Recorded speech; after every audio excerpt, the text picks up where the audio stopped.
Au pays de Galles, la mer n'est jamais très loin, même quand on ne la voit pas.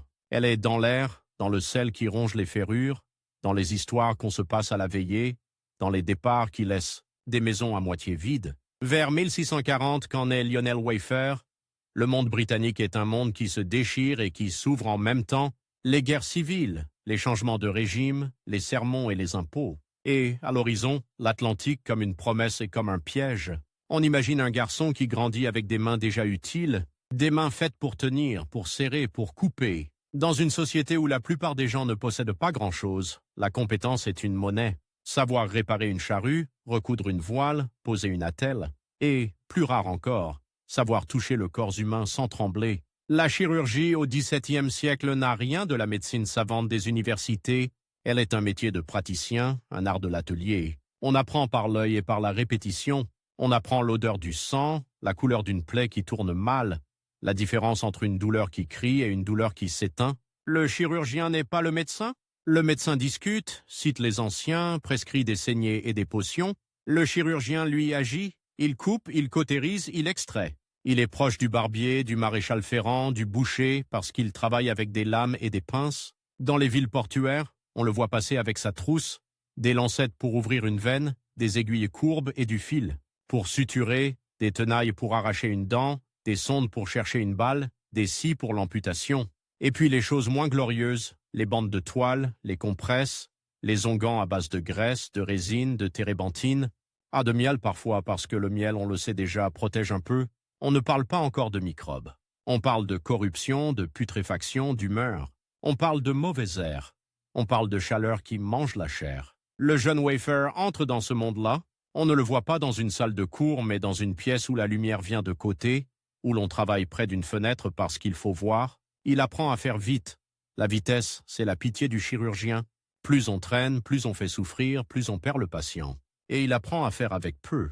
Parce que la plupart du temps, on n'a pas ce qu'il faudrait. On improvise. On lave à l'eau quand on a de l'eau propre. On rince au vin quand on a du vin. On brûle au fer rouge quand il n'y a pas d'autre moyen d'arrêter le sang. Ce qui pousse un homme comme lui vers la mer, ce n'est pas seulement l'aventure. C'est la logique froide du siècle. L'Angleterre et le pays de Galles sont pris dans une économie qui change. Les ports grossissent, les navires se multiplient, les secondary, routes maritimes deviennent des artères. Et sur ces artères, il y a une demande constante, presque insatiable pour des chirurgiens, parce que la mer blesse. Elle casse des os, elle arrache des doigts, elle infecte des coupures minuscules, elle apporte le scorbut, les fièvres, les flux de ventre, les poumons qui se remplissent. Elle transforme un homme robuste en épave en quelques semaines. Sur un navire, le chirurgien est à la fois indispensable et vulnérable.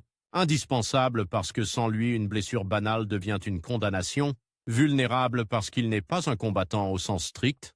Et pourtant, il vit au milieu des armes. Il doit tenir sa place dans une hiérarchie rude, où l'autorité se mesure à la capacité de faire peur et à la capacité de rapporter du butin. Il doit aussi supporter l'odeur du navire, le goudron, la sueur, le bois humide, la nourriture qui tourne, les latrines. Et il doit travailler dans un espace qui n'est pas fait pour soigner, une cabine basse, un coin de pont, une table qui glisse quand la mer se lève.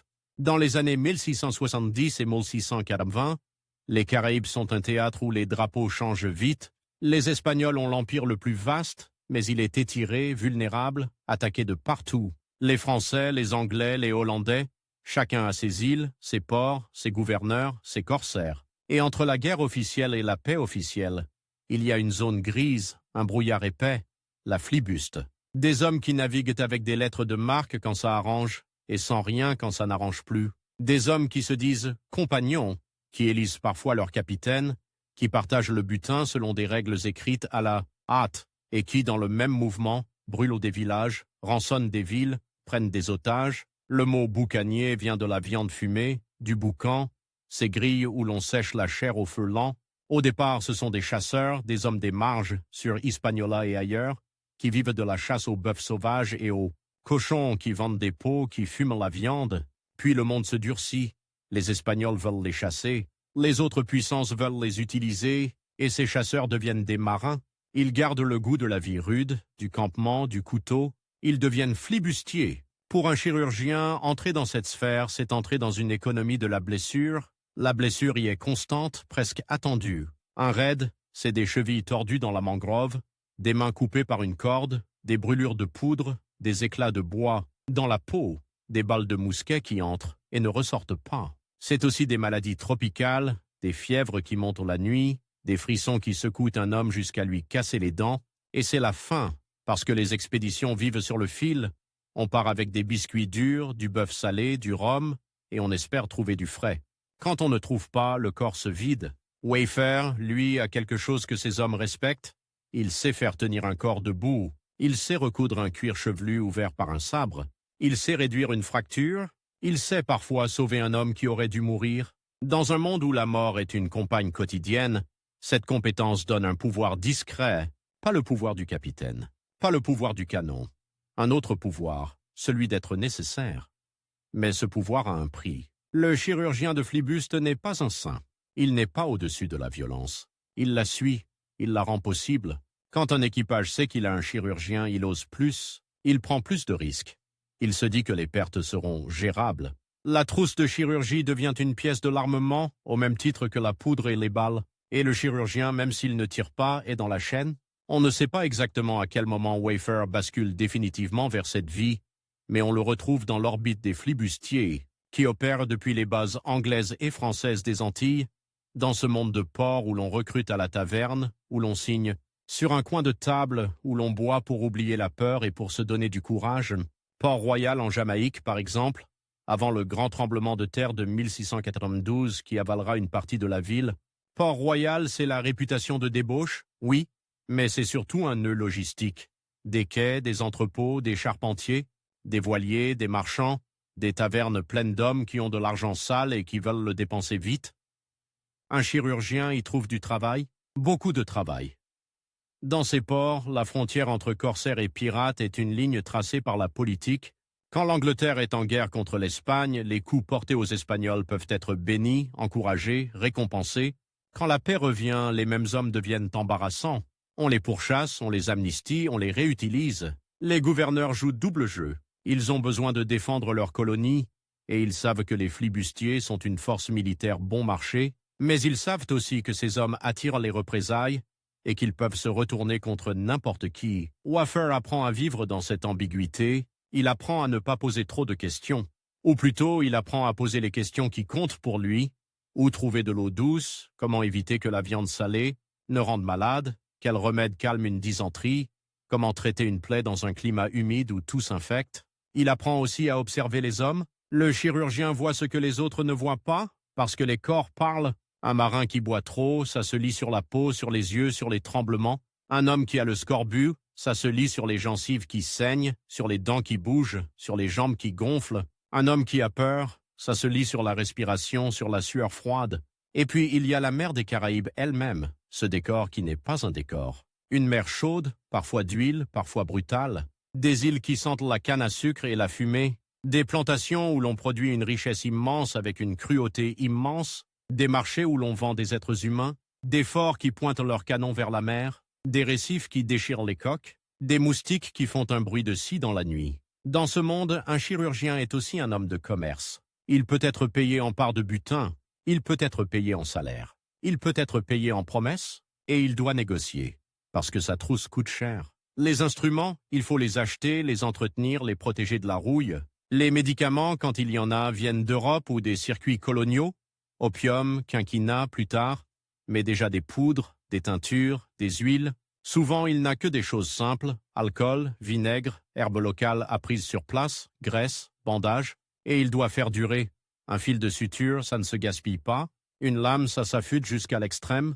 Ce qui est fascinant chez Wayfarer, c'est que cette vie de praticien au milieu des flibustiers ne le transforme pas seulement en technicien, elle le transforme en témoin, parce qu'il regarde, il note, il retient.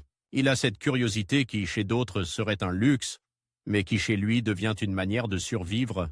Comprendre un climat, c'est éviter de mourir d'une fièvre. Comprendre une plante, c'est trouver un baume. Comprendre une coutume, c'est éviter une querelle qui finit au couteau. Le XVIIe siècle est aussi un siècle de récits de voyage. L'Europe lit des descriptions du Nouveau Monde avec avidité. On veut des cartes, des ports, des vents, des peuples, des richesses. On veut savoir où sont les passages, où sont les faiblesses de l'Empire espagnol, et les flibustiers, paradoxalement, sont des producteurs d'informations Ils connaissent les criques, les rivières, les sentiers. Ils savent où l'on peut débarquer sans être vu. Ils savent quelles villes sont mal défendues. Ils savent où l'or transite. Wayfarer, en tant que chirurgien, a accès à des conversations, à des confidences, à des moments où les hommes baissent la garde. Sur une table de fortune, quand un marin serre les dents pendant qu'on lui extrait une balle, il parle, il jure, il raconte, il se vante. Il pleure parfois. Et le chirurgien entend tout. Il entend les noms des capitaines, les querelles de partage, les rumeurs de trésors, les projets de traversée. Il entend aussi les regrets, même si on les cache sous l'alcool. Il y a une autre chose que Wayfarer apprend très vite. La cicatrice est une archive. Chaque homme porte sur lui la carte de ses voyages. Une entaille sur l'avant-bras, souvenir d'un abordage. Une brûlure ronde, souvenir d'une étincelle de poudre. Une jambe raide, souvenir d'une chute sur un pont glissant. Et lui-même, en tant que chirurgien, laisse des traces. Ses sutures, ses amputations, ses bandages. Il marque les corps, il les transforme. Il les rend parfois vivants, parfois mutilés. Et ces corps, ensuite, remontent sur le pont, reprennent un mousquet, repartent au combat. Dans les tavernes des Antilles, on parle souvent de l'isthme de Panama comme d'une blessure dans la géographie. Une bande de terre étroite, humide, verte, qui sépare deux océans. D'un côté, la mer des Caraïbes, avec ses ports espagnols. De l'autre, le Pacifique, où passent des richesses venues du Pérou. Traverser l'isthme, c'est contourner les défenses maritimes, c'est frapper là où l'Espagne se croit protégée. C'est aussi une folie logistique. Jungle, rivières, montagnes, fièvre, serpents, pluie qui transforme les chemins en boue. Les flibustiers rêvent de ce passage, ils en parlent comme d'un coup de maître. Et pour un chirurgien, ce rêve a une odeur, celle de la gangrène. Parce que marcher des jours dans l'humidité avec des chaussures qui pourrissent, c'est ouvrir la porte aux infections. Parce que les moustiques et les tiques apportent des maladies. Parce que la faim rend les plaies plus lentes à guérir. Parce que l'eau stagnante donne des flux qui tuent plus sûrement qu'une balle. Wayfarer, lui, n'est pas seulement attiré par l'argent. Il est attiré par ce que l'isthme représente. Un endroit où l'Europe ne contrôle pas tout, où les cartes sont incomplètes, où les peuples autochtones ne sont pas seulement des silhouettes dans un récit, mais des acteurs. Dans les Caraïbes, les Européens ont déjà imposé beaucoup. Sur l'isthme, surtout dans la région du Darien, l'Espagne a des prétentions, des postes, des expéditions, mais le terrain résiste. La forêt avale les routes, les alliances changent. Les communautés autochtones connaissent les rivières, les passes, les saisons. Sans elles, un groupe de flibustiers est aveugle, et c'est là que la profession de Wayfarer devient un passeport. Un chirurgien peut être utile à tout le monde, aux Européens évidemment, mais aussi aux autres, parce que la douleur est universelle, et qu'un homme qui sait soulager une infection, réduire une fracture, extraire une écharpe profonde, devient quelqu'un qu'on écoute. La chirurgie n'est pas une langue, mais elle ressemble à une langue. Elle dit « je peux aider » et cette phrase-là traverse les frontières. Dans les années où Wayfarer se forme et s'endurcit, les flibustiers sont à la fois des marginaux et des instruments. Ils servent les intérêts des puissances quand ça arrange et ils les embarrassent quand ça dérange. Les gouverneurs des colonies anglaises et françaises doivent composer avec eux. Les marchands les financent parfois en douce. Les taverniers les nourrissent. Les charpentiers réparent leurs navires. Toute une économie vit de cette violence intermittente. Et au milieu, Wayfarer. Un Gallois, donc un homme d'une périphérie de l'archipel britannique, pas tout à fait du centre, pas tout à fait de la marge, un homme qui a appris un métier concret, qui n'a pas besoin d'un titre noble pour exister, un homme qui peut monter sur un navire sans être marin parce que son utilité est évidente. Il n'a pas besoin d'être le plus fort, il a besoin d'être le plus compétent quand le sang coule.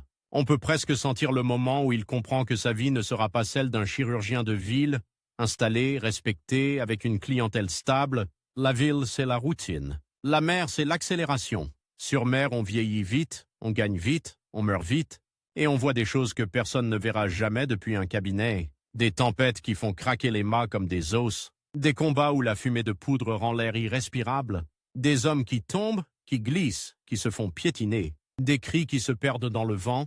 Le chirurgien, pendant un combat, n'est pas au premier rang, mais il est au cœur. Il attend, il prépare, il chauffe de l'eau quand il peut.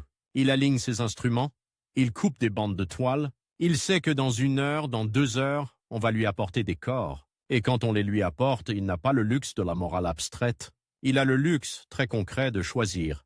Celui-là peut être sauvé, celui-là non. Celui-là doit être amputé, celui-là peut garder son membre. Celui-là va mourir de toute façon, alors on le soulage. Et pendant qu'il fait cela, le navire continue de tirer, de manœuvrer, de hurler. Cette expérience forge un regard qui n'est ni celui d'un soldat, ni celui d'un prêtre, ni celui d'un marchand, un regard de praticien. Quand Wafer décrira plus tard des peuples, des plantes, des climats, il le fera avec cette précision-là, la précision de quelqu'un qui sait que le détail tue ou sauve, la différence entre une eau claire et une eau suspecte, la différence entre une fièvre qui passe et une fièvre qui emporte, la différence entre une blessure propre et une blessure sale, mais pour l'instant il est encore dans le mouvement qui l'emporte vers les Caraïbes, vers les ports où l'on recrute, vers les navires où l'on promet des parts. Il est dans cette époque où l'on peut passer d'un service légal à une expédition illégale sans changer de visage, simplement en changeant de papier ou en ayant plus. Il est dans cette époque où un homme peut se dire sujet du roi et le mois suivant attaquer un port espagnol comme un loup. Les flibustiers ont leur code, ils ont des articles, des règles de partage, des compensations pour les blessures, tant pour un bras perdu, tant pour une jambe, tant pour un œil. C'est brutal, mais c'est une forme d'assurance. Et qui évalue la blessure? Qui dit si un homme a vraiment perdu l'usage de sa main? Qui constate l'infection, la gangrène, la nécessité d'amputer? Le chirurgien. Wafer se retrouve donc parfois arbitre malgré lui. Son jugement a une valeur monétaire? Dire « il faut couper » n'est pas seulement une décision médicale, c'est une décision économique. Un membre en moins, c'est une part de compensation. Un homme amputé, c'est un homme qui ne combattra plus comme avant. Et pourtant, c'est aussi un homme vivant. Dans les ports, on voit aussi l'autre face de la flibuste, les blessés qui traînent, les estropiés, les hommes qui ont survécu mais qui ne sont plus bons pour la mer. Certains deviennent taverniers, d'autres mendiants, d'autres gardes. Certains repartent quand même, parce qu'ils ne savent rien faire d'autre. Wafer voit ce futur possible. Il sait que la mer ne pardonne pas longtemps, alors il accumule autre chose que de l'argent.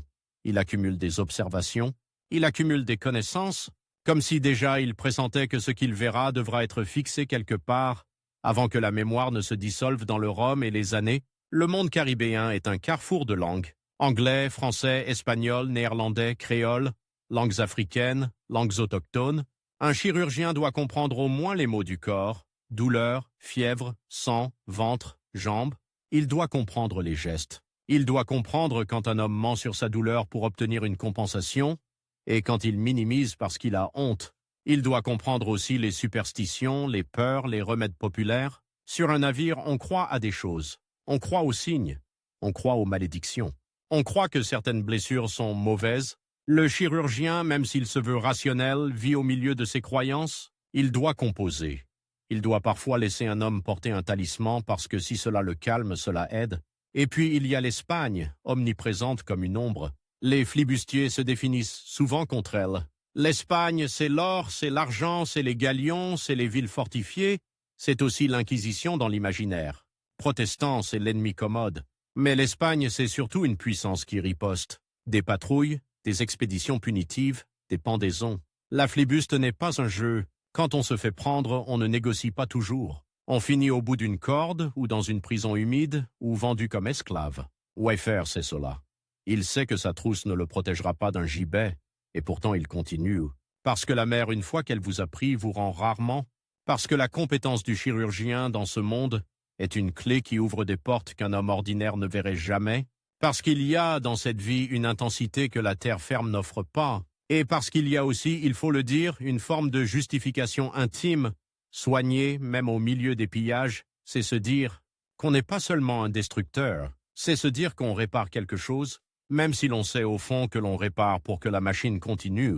On le voit donc, Lionel Wafer, quitter les rivages familiers pour entrer dans la zone chaude du monde. Il traverse l'Atlantique où il circule d'île en île au gré des opportunités. Il s'endurcit, il apprend les vents, les courants, les saisons des ouragans.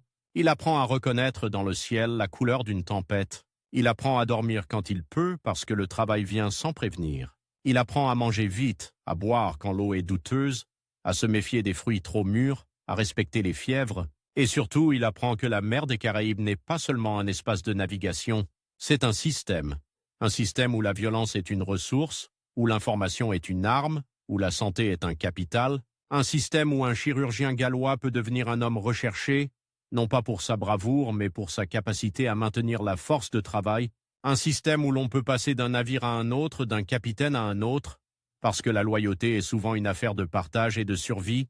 Dans ce système, Waffer commence à se rapprocher des hommes qui vont compter dans l'histoire de la flibuste transisthmique, des flibustiers qui ne se contentent pas d'attaquer des navires ou des petites villes côtières, mais qui rêvent de traverser la terre, elle-même, de frapper sur le Pacifique, de prendre des prises là où l'Espagne ne s'attend pas à voir surgir des Anglais et des Français. Ce rêve circule comme une fièvre. Il attire les audacieux, les désespérés, les calculateurs, et Waffer, avec sa trousse et son regard, se retrouve aspiré par ce courant, parce qu'un raid de cette ampleur a besoin de tout. Des hommes qui tirent, des hommes qui naviguent, des hommes qui négocient, des hommes qui savent lire une carte, et des hommes qui savent empêcher une plaie de tuer un combattant avant même d'avoir vu l'ennemi. Le chirurgien devient une pièce stratégique. On le garde près de soi.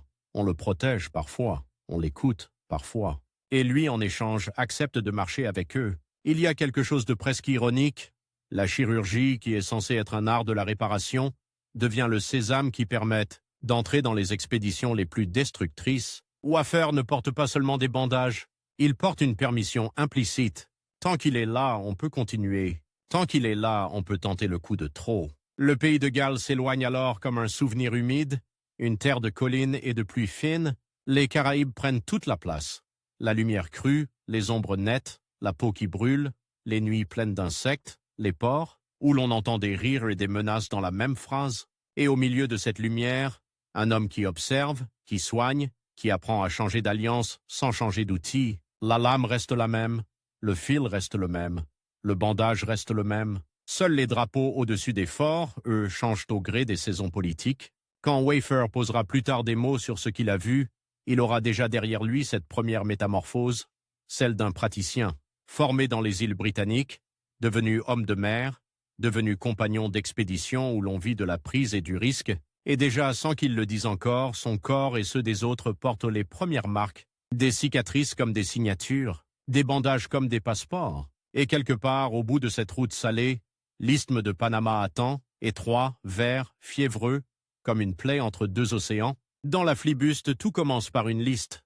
Pas une liste noble, pas une liste de bibliothèque. Une liste de choses qui manquent, de choses qui rouillent, de choses qui se perdent. Une lancette ébréchée, une aiguille tordue, un fil trop court, un pot d'onguent qui a pris la chaleur et s'est séparé en couches grasses. Et puis, au-dessus de cette liste, il y a la mer qui n'a aucune pitié pour l'inventaire. Un chirurgien embarqué chez les flibustiers ne travaille pas dans un monde où l'on peut commander du matériel et attendre la livraison.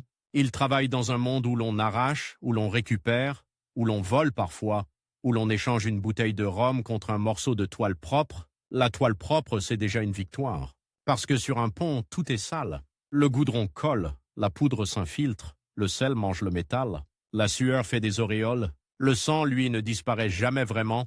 Il sèche, il noircit, il reste dans les rainures du bois comme une encre, et c'est là que Lionel Waffer devient plus qu'un homme avec une trousse. Il devient une fonction, une pièce de la machine, un rouage qu'on ne remarque pas quand tout va bien, mais dont l'absence se paie en morts inutiles, en hommes qui pourrissent dans leur hamac, en équipage qui se délite, parce que la peur de la maladie est plus corrosive que la peur des canons espagnols. La flibuste au XVIIe siècle n'est pas seulement une bande de brutes qui courent après l'or, c'est une organisation improvisée mais réelle. Elle a ses règles, ses contrats, ses articles griffonnés et jurés, parfois sur une Bible, parfois sur une bouteille.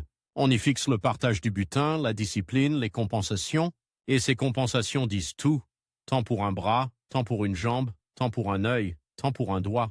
Le corps devient une monnaie, la mutilation devient un calcul, la douleur, une ligne dans un compte. Dans ce système, le chirurgien est celui qui certifie, celui qui voit, celui qui tranche au sens propre et au sens administratif. Un homme prétend qu'il ne peut plus tirer, qu'il ne peut plus grimper au gréement, qu'il a perdu l'usage de sa main. Le chirurgien examine, il palpe, il observe la couleur, la chaleur, la mobilité, il écoute les plaintes, et il sait déjà que certaines plaintes sont sincères, d'autres stratégiques. Parce que la flibuste attire des hommes qui ont appris à survivre par tous les moyens, y compris par la comédie. Mais elle attire aussi des hommes réellement brisés, et ceux-là n'ont pas besoin de jouer.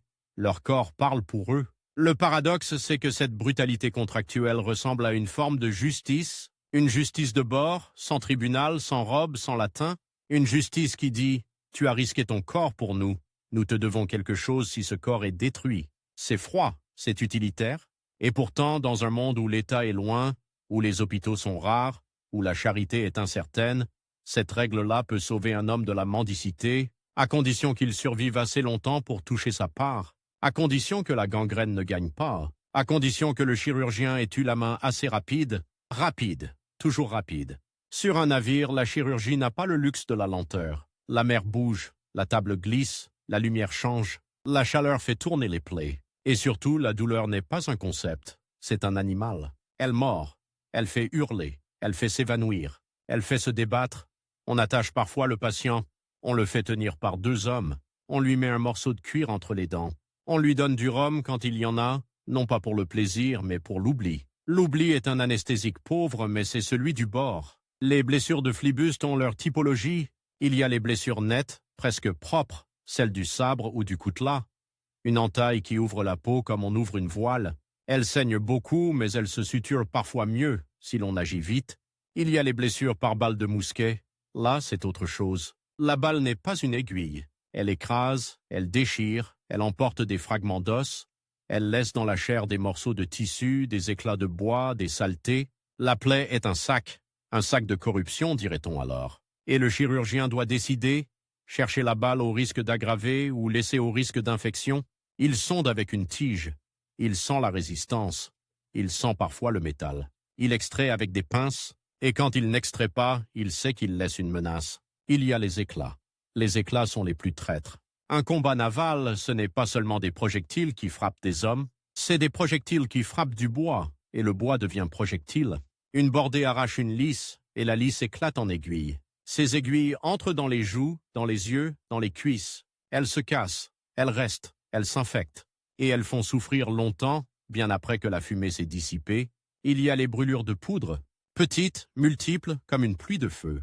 Elles semblent bénignes, puis elles suppurent. Il y a les mains arrachées par une corde qui file trop vite, les doigts écrasés dans une poulie, les côtes cassées par une chute quand le navire roule, les crânes ouverts par un coup de crosse. Et il y a les blessures invisibles, la déshydratation, l'épuisement, la fièvre qui monte sans qu'on sache pourquoi, le ventre qui se vide jusqu'à ce que l'homme ne soit plus qu'un sac de peau. Le chirurgien de flibuste est donc un homme qui vit dans l'odeur du pus, l'odeur du sang, l'odeur de la chair brûlée quand on cautérise, l'odeur de l'urine quand un blessé ne peut plus se lever, l'odeur du navire lui-même, mélange de bois humides, de goudron, de graisse rance, de biscuits moisis, et dans cette odeur, il doit garder une forme de lucidité, parce que la lucidité, c'est ce qui sépare l'amputation nécessaire de l'amputation inutile. Amputer au XVIIe siècle, ce n'est pas une décision prise à la légère, c'est une condamnation et un salut en même temps. On coupe pour empêcher la mort de monter. On coupe parce que la gangrène a déjà commencé, parce que la chair devient noire, parce que l'odeur change, parce que la douleur devient étrange, sourde, comme si le membre n'appartenait plus au corps. On coupe vite, on coupe haut parfois pour être sûr. On ligature les vaisseaux quand on peut. On cautérise, on bande, et ensuite on attend la fièvre, on attend l'infection. On attend le moment où le patient, s'il survit, ouvre les yeux et comprend qu'il lui manque une partie de lui-même. Et pendant ce temps, le navire continue. Il n'y a pas d'arrêt maladie. Il n'y a pas de port sûr garanti. Il y a des décisions prises par des capitaines qui pensent en termes de vent, de prise, de poursuite. Le chirurgien, lui, pense en termes de chair. Et ces deux logiques se heurtent sans cesse. La hiérarchie de la flibuste est un mélange de démocratie brutale et d'autorité instantanée. On élit parfois un capitaine, oui, on le renverse parfois. Mais en mer, quand les voiles claquent et que l'ennemi apparaît, la démocratie se tait. On obéit, on manœuvre, on tire. Et après, quand on compte les morts et qu'on partage, la démocratie revient sous forme de disputes, de cris, de couteaux posés sur la table. Le chirurgien, lui, n'est pas au sommet, mais il n'est pas non plus un simple matelot. Il est un spécialiste. Un homme qu'on ménage, qu'on protège parfois parce qu'on sait qu'il faudra ses mains demain. Ses mains, toujours ses mains. On imagine Wafer dans un entrepont bas, la tête presque contre les poutres, une lanterne qui fume, la flamme qui vacille au rythme des vagues. Il a devant lui un homme étendu, la chemise ouverte, la peau luisante de sueur. Autour, 2 compagnons tiennent les épaules. Un troisième tient les jambes.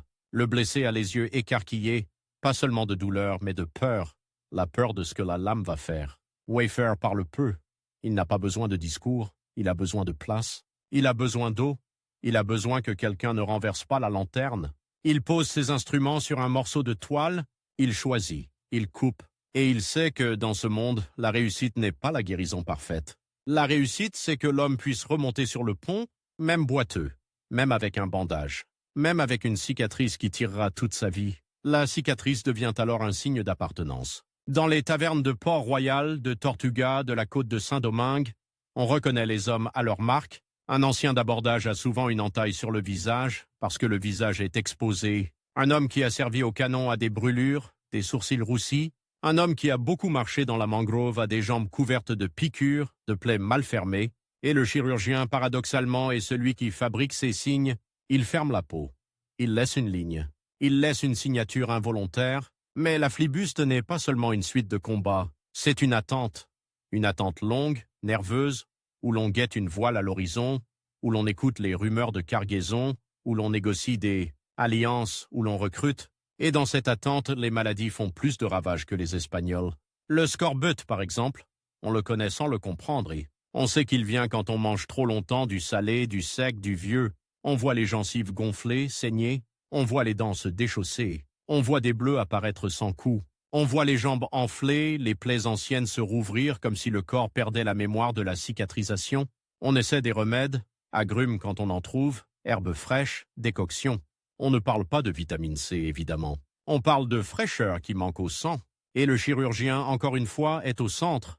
Il constate, il conseille, il supplie parfois qu'on fasse escale pour trouver du verre. Parce qu'un équipage scorbutique, c'est un équipage qui ne peut plus se battre. Il y a les fièvres. Les fièvres des îles, les fièvres des marais, les fièvres qui viennent la nuit et repartent le matin, puis reviennent plus fortes. On ne sait pas ce qui les porte. On accuse l'air, l'eau, les miasmes. On parle de mauvais lieux. On apprend à les éviter comme on évite un récef. On apprend que certaines baies sont belles mais mortelles, parce que l'eau y stagne, parce que les moustiques y chantent. On apprend que dormir à même le sol dans certaines zones, c'est inviter la maladie à entrer par la peau. Il y a la dysenterie, le flux de ventre, qui déshonore et tue. Elle déshydrate, elle affaiblit, elle rend fou. Un homme peut être un colosse le lundi et un cadavre le jeudi, vidé par l'eau qui sort de lui. Le chirurgien donne des astringents, des décoctions, de l'opium parfois, si l'on en a. Il conseille de faire bouillir l'eau. Mais qui fait bouillir l'eau quand on manque de bois, quand on est pressé, quand on croit que la mer ne pardonne pas l'arrêt? Alors on boit. Et on paye? Dans ce monde, la médecine est une négociation permanente entre ce qu'on sait et ce qu'on peut. Waffer sait des choses. Il sait reconnaître une infection. Il sait que la propreté aide, même si le mot n'a pas encore la force qu'il aura plus tard. Il sait que certaines plaies doivent être laissées ouvertes pour drainer, que fermer trop vite peut enfermer la corruption. Il sait que la chaleur tropicale accélère tout, la guérison parfois, mais surtout la pourriture. Il sait que les mouches sont des ennemis. Il sait que les asticots, paradoxalement, peuvent nettoyer une plaie, même si cela répugne. Il sait des choses de praticiens, des choses apprises sur des corps, pas dans des livres. Et il sait aussi que les hommes de Flibuste ont une relation particulière à la douleur. Ils la bravent en public. Ils la boivent, ils la chantent, ils la transforment en histoire. Un homme qui a survécu à une amputation devient une légende de taverne. On raconte comment il a serré les dents, comment il n'a pas crié, comment il a demandé une autre rasade. Et ces récits ne sont pas seulement de la vanité, ils sont une manière de tenir, une manière de dire que la mer et la guerre n'ont pas gagné complètement, mais derrière la bravade, il y a la peur. La peur de l'infection, la peur de la fièvre. La peur de se réveiller avec une douleur sourde et de comprendre que la gangrène a commencé, la peur d'être jeté par-dessus bord quand on devient un poids. Parce que cela arrive, pas toujours, pas partout, mais dans une expédition qui manque de vivre, un homme qui ne marche plus, qui ne rame plus, qui ne tire plus, devient un problème. Et le chirurgien, même s'il est là pour sauver, sait qu'il travaille sous cette ombre. Sauver un homme, c'est aussi convaincre les autres qu'il vaut la peine d'être sauvé. La flibuste a aussi ses moments de calme trompeur. Des mouillages dans des criques où l'eau est claire, où les palmiers font de l'ombre, où l'on entend les oiseaux. On pourrait croire à une carte postale, mais la carte postale a des dents.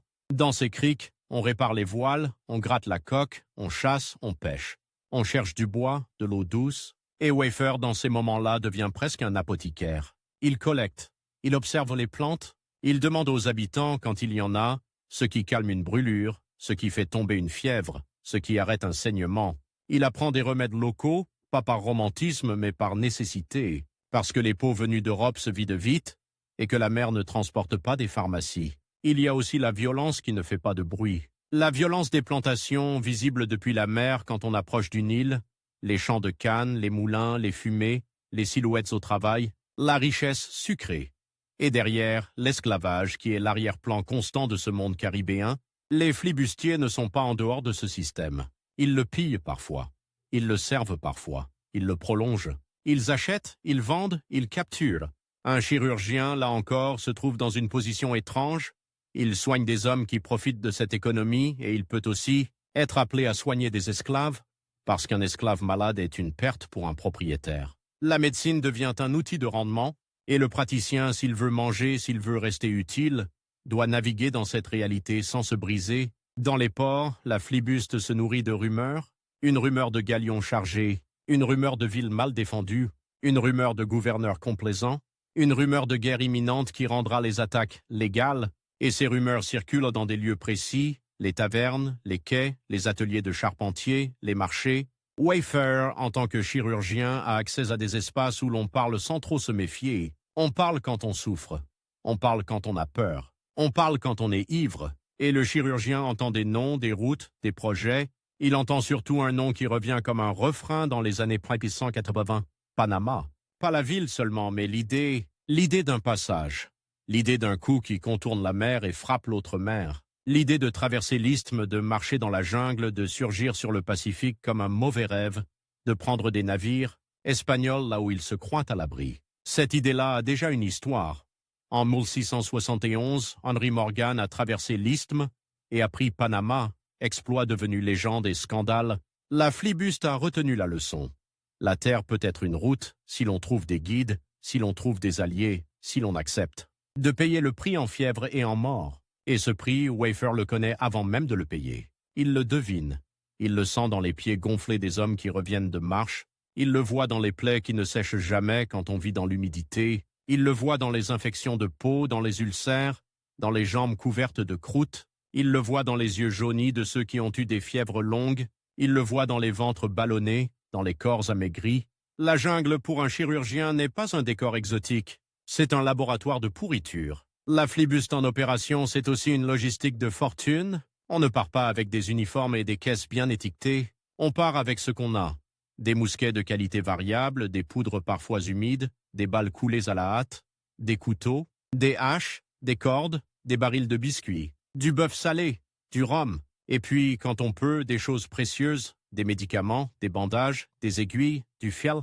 Wayfarer doit protéger ces choses comme on protège la poudre, parce que sans poudre, on ne prend pas, sans bandage, on ne tient pas. Il y a un détail qui dit tout, l'eau douce. L'eau douce est la vraie richesse du bord. On peut survivre avec peu de nourriture plus longtemps qu'on ne le croit. On ne survit pas longtemps sans eau. Et l'eau dans les Caraïbes est une obsession. On la cherche, on la stocke, on la rationne, on la vole. On la trouve parfois dans des rivières qui descendent des montagnes, claires au début, puis troubles après la pluie. On la trouve dans des citernes de villes espagnoles, et alors l'eau devient butin. On la trouve dans des sources cachées, connues des habitants, et quand l'eau manque, tout s'effondre, la discipline, la santé, la morale. Un équipage assoiffé devient une meute. Dans ces moments-là, le chirurgien n'est pas seulement celui qui coupe, il est celui qui conseille, qui avertit, qui dit « Ne buvez pas cette eau stagnante, elle vous tuera plus sûrement qu'un canon. » Mais qui écoute un chirurgien quand la gorge brûle? Parfois on écoute, parfois non. Et Wayfarer apprend, comme tous les praticiens de terrain, que la médecine est souvent impuissante face aux désirs immédiats. La discipline, elle aussi, est une maladie sociale. Les flibustiers vivent dans une tension permanente entre l'individualisme et la nécessité du groupe. Chacun veut sa part, chacun veut survivre, mais sans groupe, on meurt. Alors on accepte des règles, on accepte des punitions, on accepte des capitaines. Et ces capitaines, souvent, sont des hommes qui savent parler et frapper, des hommes qui savent promettre, des hommes qui savent aussi parfois sacrifier. Wayfarer dans ce monde doit rester à sa place. Il ne commande pas, il ne décide pas des cibles. Mais il est consulté, parce qu'un capitaine intelligent sait que la santé de l'équipage est une arme. Un équipage malade, c'est une défaite avant le combat. Un équipage qui marche mal, c'est une embuscade réussie par l'ennemi. Un équipage qui a la dysenterie, c'est une colonne qui s'arrête toutes les 10 minutes, qui laisse des traces, qui perd sa force. Alors le chirurgien devient une voix technique. Une voix qui parle de corps, mais qui influence des décisions de guerre. Et puis il y a la question des alliances. Les flibustiers ne sont pas seuls dans les Caraïbes. Il croise des corsaires officiels, des marchands, des pêcheurs, des colons. Il croise des communautés autochtones, parfois hostiles, parfois alliées, souvent prudentes. Il croise des Espagnols, évidemment, soldats, miliciens, habitants de villes côtières. Et chaque rencontre est une négociation où la violence est toujours prête. Le chirurgien, là encore, a une utilité particulière. Il peut être envoyé comme messager parce qu'il n'est pas un combattant pur, parce qu'il porte une forme de neutralité relative. Il peut être celui qui soigne un prisonnier pour le garder vivant, parce qu'un prisonnier vivant vaut une rançon, une information, un échange. Il peut être celui qui examine un otage pour vérifier qu'il ne va pas mourir avant d'avoir servi. C'est sordide, mais c'est réel. La médecine devient un outil de gestion du butin humain, et pourtant, dans ce même geste, il y a parfois une humanité brute. Un prisonnier espagnol, blessé, gisant sur le pont, n'est plus un symbole d'empire. C'est un corps qui saigne, un corps qui a peur. Wafer, en tant que praticien, peut voir cela plus clairement que d'autres. Il peut, l'espace d'un instant, faire passer la technique avant la haine. Il peut suturer sans demander la confession. Il peut bander sans demander le drapeau. Et ce geste-là, même s'il sert la machine de la flibuste, garde quelque chose d'irréductible, la reconnaissance que la chair est la même partout. Mais la flibuste ne récompense pas la sensibilité, elle récompense l'efficacité. Quand un raid se prépare, tout se resserre. On vérifie les armes, on sèche la poudre, on répartit les hommes. On choisit les embarcations légères pour approcher sans bruit. On attend la nuit, on attend un vent favorable. On attend que la marée aide. Et le chirurgien, lui, prépare son propre raid. Il coupe des bandes, il aiguise, il chauffe de l'eau, il met de côté ce qu'il peut pour nettoyer. Il sait que dans quelques heures, il aura une file de blessés. Il sait aussi que certains ne viendront pas. Ils resteront là où ils sont tombés. Les combats de flibuste sont souvent courts et violents. Une surprise, un choc, une fumée épaisse, des cris, des coups de feu qui assourdissent, des lames qui brillent une seconde puis disparaissent dans la chair, et après un silence étrange, comme si le monde reprenait son souffle. C'est là que le chirurgien entre vraiment en scène. On apporte les hommes, on les pose, on les empile parfois faute de place, on choisit, on trie, on fait ce que la guerre fait toujours faire aux soignants, décider qui mérite le temps, qui mérite le fil, qui mérite l'eau, et ce tri dans la flibuste est encore plus cruel, parce que les ressources sont encore plus maigres. Un hôpital de campagne, au moins, a des tentes, des brancards, des aides. Sur un navire, on a des cordes, des hamacs, des planches. On a des hommes qui savent tenir un blessé, mais qui ne savent pas toujours obéir sans discuter. On a des blessés qui hurlent et qui veulent passer avant les autres. On a des capitaines qui demandent « Celui-là pourra-t-il marcher demain? Celui-là pourra-t-il tirer ?» La médecine devient une question de rendement militaire immédiat. Wafer apprend à répondre sans se perdre. Il apprend à dire oui quand il peut. Il apprend à dire non quand il doit. Et il apprend que dire non peut être dangereux. Parce qu'un homme qui entend qu'il ne remontera pas sur le pont peut devenir violent, désespéré. Parce qu'un capitaine qui entend qu'il perd trop d'hommes peut chercher un coupable. Et le chirurgien, même indispensable, n'est pas intouchable. Il y a aussi la rivalité entre chirurgiens, quand il y en a plusieurs, ou entre chirurgiens et remèdes de bord. Les marins ont leurs recettes. Du rhum sur une plaie, du tabac mâché appliqué comme cataplasme, des prières, des amulettes. Certains remèdes sont absurdes, d'autres ont une efficacité accidentelle. Le tabac, par exemple, peut repousser des insectes, calmer un peu. L'alcool désinfecte un peu, brûle beaucoup. Le miel protège parfois. Wafer, homme de métier, doit composer avec ses pratiques. Il ne peut pas les écraser par l'autorité, parce qu'il n'a pas cette autorité. Il doit convaincre. Il doit parfois laisser faire, tant que cela ne tue pas. Il doit choisir ses batailles, comme un capitaine choisit ses combats. Et pendant que tout cela se passe, le monde politique change. Les gouverneurs des colonies anglaises et françaises jouent avec la flibuste comme on joue avec une lame, utile mais dangereuse. Un jour, on ferme les yeux sur un raid contre les Espagnols. Le lendemain, on proclame une amnistie, on demande aux flibustiers de se ranger, de devenir colons, de planter, de se calmer. Certains acceptent, beaucoup refusent. Parce que planter, c'est attendre. Parce que planter, c'est obéir à des taxes. Parce que planter, c'est vieillir sur place. La flibuste, elle, promet l'instant. Elle promet la prise. Elle promet la revanche contre la pauvreté. Wafer, lui, n'est pas un capitaine de fortune. Il n'est pas un homme qui rêve de gouverner une île. Il est un homme qui suit le travail, et le travail dans ces années-là est là où les hommes se blessent, là où les hommes tombent, là où les expéditions se montent. Il passe donc d'un navire à l'autre, d'un groupe à l'autre, au gré des opportunités, au gré des recrutements dans les ports, au gré des rumeurs de grandes entreprises. On le voit dans l'orbite de ces flibustiers qui pensent grand, qui pensent transisme, qui pensent pacifique. Des hommes qui savent que l'Empire espagnol, malgré ses forteresses, a des artères vulnérables. Des hommes qui savent que l'argent du Pérou, l'or, les marchandises, passent par des routes terrestres et maritimes qui peuvent être frappées. Des hommes qui savent aussi que l'Espagne, sur certaines zones comme le Darien, n'a jamais vraiment tenu le terrain. Trop de forêts, trop de pluie, trop de résistance locale, trop de maladies. Et c'est là que la profession de wafer devient une sorte de passeport universel. Un chirurgien est utile à un équipage anglais, utile à un équipage français, utile à des hommes qui se détestent parfois mais qui, face à la fièvre, face à la balle, face à la gangrène, se ressemblent. La chirurgie ne demande pas la nationalité, elle demande la main sûre.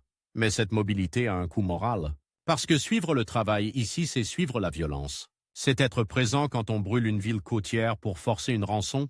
C'est être présent quand on prend des otages. C'est être présent quand on pille des entrepôts, quand on casse des portes, quand on frappe. Wafer n'est pas celui qui donne les coups, mais il est celui qui recoude après. Et recoudre après, c'est permettre que les coups recommencent. La flibuste a aussi ses moments de défaite, ces moments où l'on fuit, où l'on se cache, où l'on jette des choses par-dessus bord pour alléger, où l'on coupe un mât pour ne pas chavirer. Dans ces moments-là, le chirurgien devient un homme de survie pur. Il doit empêcher une infection de se transformer en épidémie dans un espace clos. Il doit isoler quand il peut, mais comment isoler sur un navire où les hamacs se touchent presque? Il doit gérer les poux, les rats, les plaies qui attirent les mouches. Il doit parfois faire des choix terribles. Utiliser la dernière toile propre pour un homme qui a une chance, ou la garder pour un futur blessé plus utile. La médecine devient une économie de la rareté. Et puis il y a la mer elle-même qui impose ses propres blessures. Les tempêtes tropicales, les grains soudains, les ouragans. Un ouragan, c'est une chirurgie à grande échelle. Il arrache, il brise, il déchire. Il transforme un navire en patient.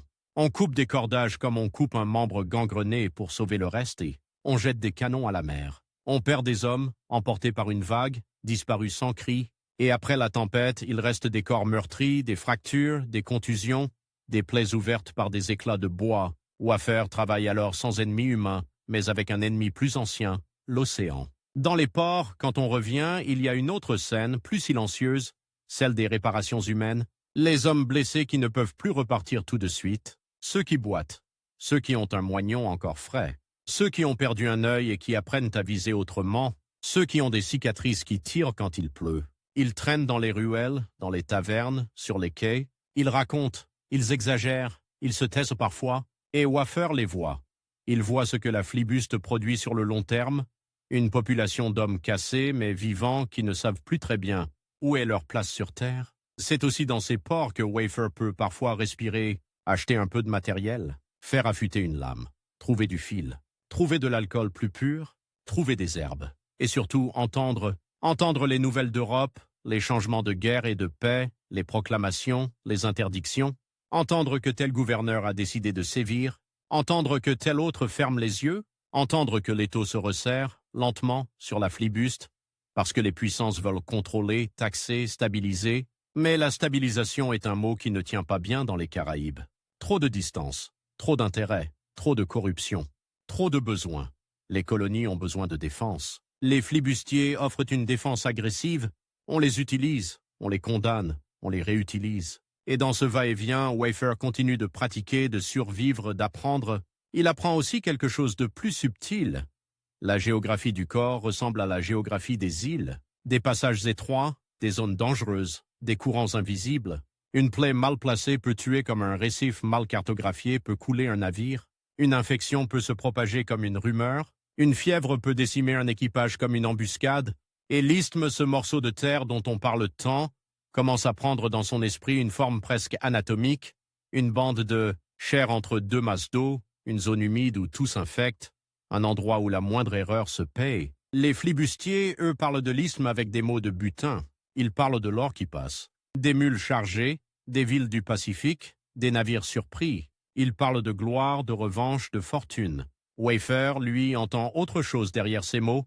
Il entend les pieds en sang, les fièvres, les plaies qui ne sèchent pas, les hommes qui tombent dans la boue et ne se relèvent pas. Il entend le travail qui l'attend, et pourtant il suit, parce que sa place est là où l'on a besoin de lui, parce que sa compétence lui donne une forme de sécurité relative, Parce qu'il sait que dans une expédition risquée, un chirurgien est plus précieux qu'un tireur moyen.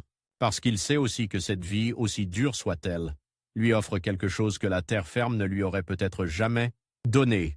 Une accumulation d'expériences, de détails, de connaissances concrètes sur des climats, des maladies, des hommes, des pratiques. Une matière brute. Cette matière brute, il la garde. Il la stocke dans sa mémoire comme on stocke de l'eau douce. Il ne le sait pas encore sous la forme d'un livre, mais il le vit déjà comme une nécessité. Retenir. Retenir la couleur d'une fièvre. Retenir l'odeur d'une plaie qui tourne. Retenir les mots entendus dans une langue étrangère pour désigner une plante, une douleur, un remède. Retenir les routes, les vents, les saisons. Retenir les comportements des hommes quand ils ont faim, quand ils ont peur, quand ils ont de l'or dans les mains. Et plus il retient, plus il devient dangereux, d'une autre manière. Parce qu'un homme qui retient, c'est un homme qui peut raconter, et raconter, dans ce monde, c'est donner des armes, une description précise d'une côte, d'une rivière, d'un sentier, d'un peuple allié ou hostile, peut servir à une future expédition, peut servir à une future conquête. Le chirurgien témoin, sans tirer un coup de feu, peut préparer des coups de feu futurs. La flibuste, ainsi, transforme Wafer en instrument double. Il soigne, oui, il répare. Il maintient des hommes en vie, mais il collecte aussi, involontairement, les données d'un monde en guerre. Et ce monde en guerre, à la fin du XVIIe siècle, commence à se refermer sur ses propres excès. Les Espagnols renforcent. Les Anglais et les Français négocient, se disputent, se surveillent. Les gouverneurs veulent moins de scandales. Les ports veulent plus d'ordre. Les flibustiers sentent que la fenêtre se rétrécit, alors ils veulent frapper plus fort, plus loin, plus vite, toujours plus vite. Et dans cette accélération, la figure du chirurgien devient encore plus centrale, parce que plus on va vite, plus on se blesse. Plus on marche, plus les pieds se déchirent. Plus on attaque, plus les balles trouvent leur chemin. Plus on s'enfonce dans des zones humides, plus les fièvres prennent. Wafer est là, au milieu, avec ses bandages, ses aiguilles, ses lames. Il est là comme une promesse fragile, celle que la chair peut être recousue, que le sang peut être arrêté, que la douleur peut être contenue assez longtemps pour que l'expédition continue, et l'expédition continue.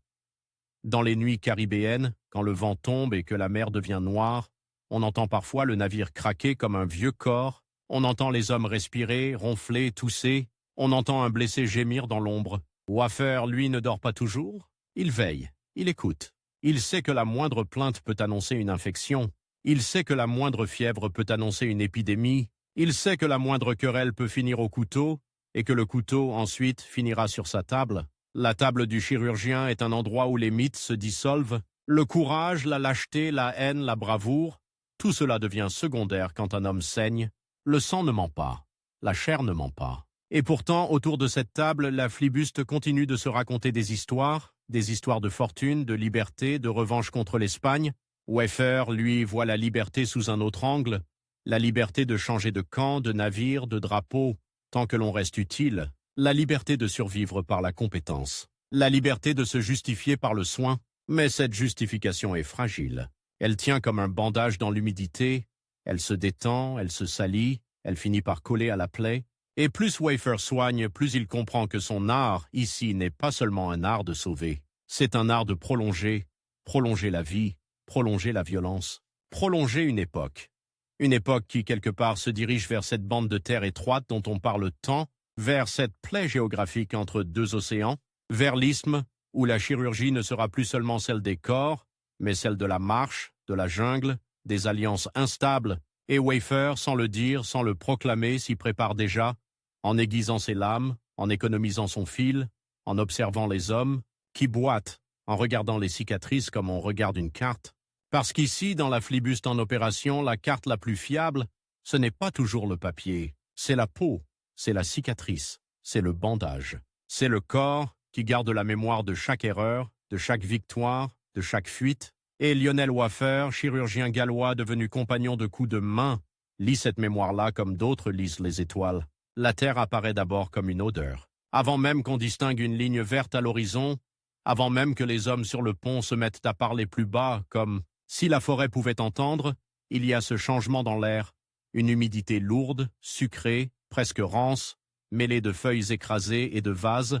Le Darien ne se présente pas comme une côte accueillante, il se présente comme une respiration, une haleine chaude qui sort de la jungle et qui dit, sans mots, que l'on entre dans un endroit où tout vit, tout pourrit, tout recommence. Les flibustiers connaissent déjà les rivages. Ils connaissent les îles, les passes, les mouillages où l'on peut caréner, les criques où l'on peut remplir des barriques d'eau douce. Mais l'isthme de Panama, ce n'est pas une île, c'est une couture. Une couture mal faite entre deux océans, un point de suture qui suppure depuis des siècles, parce que les empires y frottent leur ambition comme des doigts sales sur une plaie. Et dans cette couture, Lionel Wafer arrive avec ce qu'il a toujours, ses mains, ses instruments, et cette manière de regarder le monde comme un corps à examiner. Le projet, pour les hommes qui l'entourent, n'a rien de médical. Il est simple, brutal, presque enfantin dans sa logique. Traverser, marcher, surgir de l'autre côté. Trouver des prises sur le Pacifique, là où l'Espagne se croit chez elle, là où les routes de l'argent et des marchandises semblent plus vulnérables. On parle de mules chargées, de villes côtières, de navires surpris au mouillage. On parle de gloire, de fortune, de revanche. On parle comme on parle avant une fièvre, avec une énergie qui masque la fragilité. Wafer, lui, entend autre chose. Il entend le frottement des chaussures sur la boue. Il entend les ampoules qui vont éclater. Il entend les entorses, les fractures, les plaies qui s'infectent, parce qu'on n'a pas le temps de les laver. Il entend les moustiques, invisibles, qui font leur travail de sape. Il entend la dysenterie qui va vider les hommes, les rendre légers comme des chiffons. Il entend la jungle comme un hôpital sans murs, où les lits sont des racines et les draps des feuilles mouillées. On ne traverse pas l'isthme comme on traverse une rue. On le traverse en se perdant, en se mouillant, en se grattant jusqu'au sang, en apprenant que la pluie n'est pas un événement mais un état permanent. Elle tombe en rideau, elle tombe en aiguille, elle tombe en brouillard. Elle transforme les sentiers en savon, elle gonfle les rivières en quelques heures. Elle fait gonfler aussi les bandages, qui se détendent, qui glissent, qui deviennent des chiffons tièdes collés à la peau. Et puis il y a la lumière. Une lumière qui n'éclaire pas, qui écrase. Sous la canopée, elle se casse en morceaux, en taches blanches qui bougent avec les feuilles. On marche dans un monde de demi-jour, de reflets sur l'eau brune, de troncs luisants. La forêt n'est pas silencieuse. Elle bourdonne, elle claque, elle crie. Des insectes, des oiseaux, des choses qu'on ne voit pas. Et au milieu de ce vacarme, les hommes essaient de garder une colonne, une discipline, une direction. La direction souvent ne vient pas d'une boussole européenne.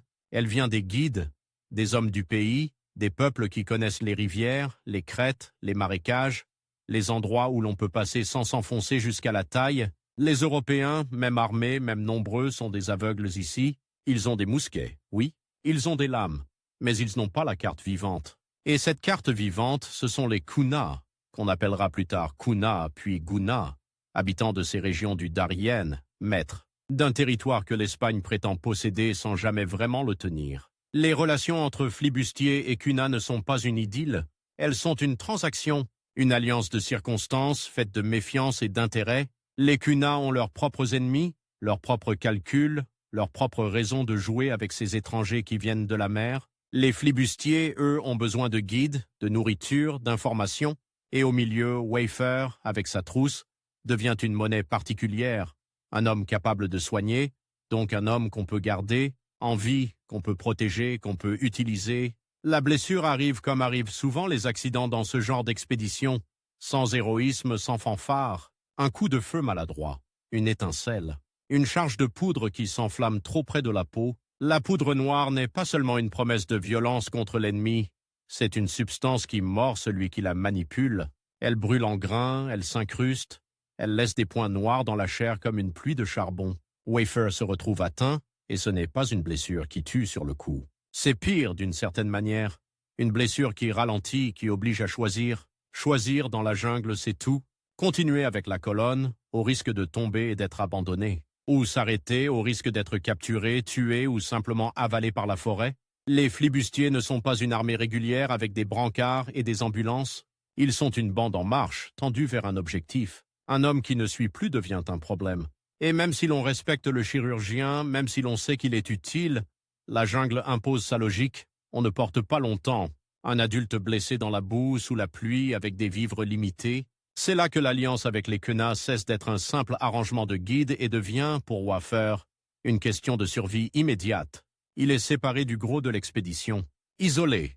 Et ce mot « isolé » n'a pas ici le sens romantique d'un homme seul face à la nature. Il a le sens concret d'un corps vulnérable, d'une plaie qui peut s'infecter, d'une fièvre qui peut monter sans qu'aucun compagnon ne reste pour tenir la tête, pour donner de l'eau, pour empêcher les mouches de se poser. Les Kuna le prennent, le gardent, le déplacent. Et Wafer, qui a passé des années à travailler sur des corps européens, se retrouve soudain patient dans un monde où les gestes, les remèdes, les mots ne sont pas les siens. Il n'est plus celui qui commande la table. Il est celui qui s'allonge, celui qui attend, celui qui doit faire confiance. La confiance, elle se construit avec des détails, avec la manière dont on nettoie une plaie, avec la manière dont on prépare une décoction, avec la manière dont on touche la peau, ferme, sans hésitation, comme quelqu'un qui a déjà vu du sang. Les Kuna ne sont pas des spectateurs de la violence coloniale, ils en sont des survivants. Ils savent ce que font les Espagnols, ils savent ce que font les Raids, ils savent ce que coûte une blessure quand on vit loin des hôpitaux européens. Leur médecine est une médecine de terrain, comme celle de Wafer, mais avec d'autres plantes, d'autres savoirs, d'autres habitudes. Il observe. Il ne peut pas s'en empêcher. Même blessé, même dépendant, il regarde comme un chirurgien regarde, la couleur des tissus, l'odeur, la chaleur. Il note mentalement ce qui calme la douleur, ce qui réduit l'inflammation, ce qui empêche la plaie de tourner. Il voit des cataplasmes, des bains, des fumigations peut-être, des gestes qui ne ressemblent pas à ceux des navires, mais qui ont une logique adaptée à l'humidité, aux insectes, à la chaleur, et il voit aussi autre chose, la vie quotidienne. Les maisons, les matériaux, les hamacs, les foyers, les outils, les manières de se déplacer dans un environnement où l'Européen trébuche. Il voit comment on porte, comment on coupe, comment on pêche, comment on prépare la nourriture. Il voit les enfants, les vieillards, les femmes, les hommes. Il voit des corps qui ne sont pas ceux des tavernes de Port-Royal, pas ceux des ponts goudronnés. Des corps marqués autrement, par le travail, par le climat, par des pratiques culturelles qui, pour un Européen, peuvent sembler étranges, mais qui, pour eux, sont simplement la norme. Wafer est un homme du XVIIe siècle. Il n'est pas un anthropologue moderne. Il n'a pas les mots d'aujourd'hui, ni les scrupules d'aujourd'hui. Il regarde avec curiosité, parfois avec admiration, parfois avec incompréhension. Il décrit, il classe, il compare. Et dans cette comparaison, il y a toujours l'ombre de l'Europe. Ce qu'il connaît sert de mesure. Mais il y a aussi chez lui quelque chose de plus rare que la simple condescendance, une attention réelle aux détails, une volonté de comprendre comment un peuple vit dans un endroit que les Européens décrivent souvent comme un enfer vert. Le Darien, pour les Espagnols, est depuis longtemps un problème. Une frontière humide, difficile à contrôler, où les expéditions s'épuisent, où les garnisons tombent malades, où les routes sont incertaines. L'Empire espagnol est puissant sur les cartes, mais la carte ment quand elle colore en rouge des forêts qu'elle ne traverse pas. Les Kuna, eux, vivent dans cette zone grise, et leur autonomie relative tient à la géographie autant qu'à la politique. La forêt protège, les rivières compliquent, les maladies font le reste. Wafer, en convalescence, devient un témoin privilégié de cette réalité. Il n'est pas seulement de passage, comme un flibustier qui traverse en hâte. Il reste, il attend que son corps se répare, et pendant que son corps se répare, il accumule des observations qui, plus tard, feront de son récit une source européenne majeure sur l'isthme. Il observe les chemins. Pas des routes pavées, pas des voies romaines. Des sentiers qui disparaissent, qui réapparaissent, qui longent une rivière puis s'en éloignent, qui montent sur une crête pour éviter un marécage. Il observe les rivières elles-mêmes, leur largeur, leur courant, la manière dont elles changent après la pluie. Il observe les saisons, ou plutôt cette alternance de pluies et d'accalmies qui dicte tout. Quand on peut voyager, quand on doit rester, quand la forêt devient impraticable. Il observe la nourriture, ce qu'on mange quand on ne dépend pas de biscuits moisis et de bœuf salé, des fruits, des racines, du poisson, du gibier. Il observe ce que cela fait au corps. Un corps nourri de frais n'a pas les mêmes gencives qu'un corps nourri de salé. Un corps qui boit une eau courante n'a pas toujours les mêmes flux qu'un corps qui boit une eau stagnante. La médecine, ici, n'est pas seulement une affaire de remède, c'est une affaire de mode de vie. Et puis, il y a les ornements, les pratiques corporelles, les marques. Wafer, chirurgien, est naturellement attiré par tout ce qui touche à la peau. Tatouage, peinture, scarification, parure. La peau est un texte. Chez les flibustiers, elle est un texte de cicatrice involontaire. Ici, elle peut être un texte volontaire, culturel, identitaire, et ce renversement le frappe. La marque n'est pas seulement la trace d'une violence subie, elle peut être un choix, un signe. Il y a aussi la question de la langue. Wafer ne devient pas fluent comme par magie, mais il apprend des mots, des expressions, des noms de plantes, des noms de lieux. Il apprend surtout la valeur de l'interprète, du médiateur, de celui qui peut faire passer une intention sans déclencher une guerre. Dans la flibuste, un malentendu se règle souvent au couteau, Ici, un malentendu peut se régler par l'abandon dans la forêt. La diplomatie devient une forme de médecine. Éviter la blessure avant qu'elle n'arrive. Son propre corps, pendant ce temps, est une carte en cours de dessin. La brûlure, la plaie, le bandage, la peau qui tire, la douleur qui change de nature, aiguë au début, puis sourde, puis intermittente, la fièvre qui menace. Les signes d'infection qu'il guette sur lui-même comme il les guetterait sur un matelot, rougeur qui s'étend, chaleur, pus, odeur, il sait ce que cela signifie. Il sait ce que cela peut devenir. Et il sait aussi que, dans ce climat, une petite plaie peut devenir une sentence. Il n'est pas seul à souffrir. Les Cuna ont leurs propres blessés, leurs propres maladies, et c'est là que Wafer redevient peu à peu ce qu'il est. Un chirurgien, on lui demande de soigner. Peut-être une coupure profonde, peut-être une fracture, peut-être une infection. Il n'a pas tout son matériel. Il improvise.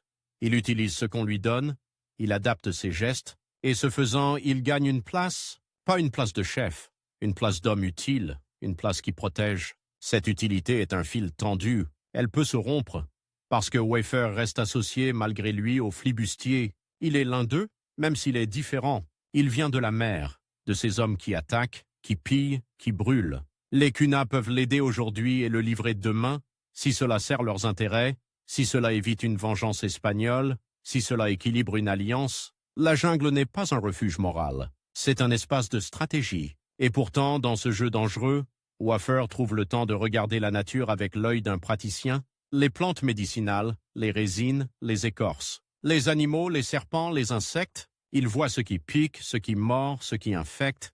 Il voit les parasites, ces ennemis minuscules qui font plus de dégâts que les mousquets. Il voit les vers, les ulcères, les démangeaisons qui deviennent des plaies, parce qu'on se gratte avec des ongles sales. Il voit la peau comme un champ de bataille permanent dans les tropiques. Il voit aussi la manière dont les Européens, quand ils passent, se comportent comme des corps étrangers. Ils apportent des objets, des maladies, des violences. Ils perturbent, ils excitent des rivalités, ils promettent des échanges, ils laissent des ruines. Les flibustiers, en particulier, sont des aiguilles qui piquent et repartent, laissant derrière eux une inflammation. Wafer, en restant, même involontairement, voit l'après. Il voit ce que signifie pour un peuple local l'arrivée d'hommes armés qui ne veulent pas s'installer mais qui veulent prendre, et c'est là que la contradiction en lui devient presque physique. Il soigne, il observe, il apprend. Il est capable d'une attention sincère à des vies non européennes, mais il sait aussi que ses compagnons, ceux qui l'ont laissé derrière, ceux qui reviendront peut-être le chercher, sont des hommes qui vivent de la prédation. Il dépend d'eux pour sortir de là.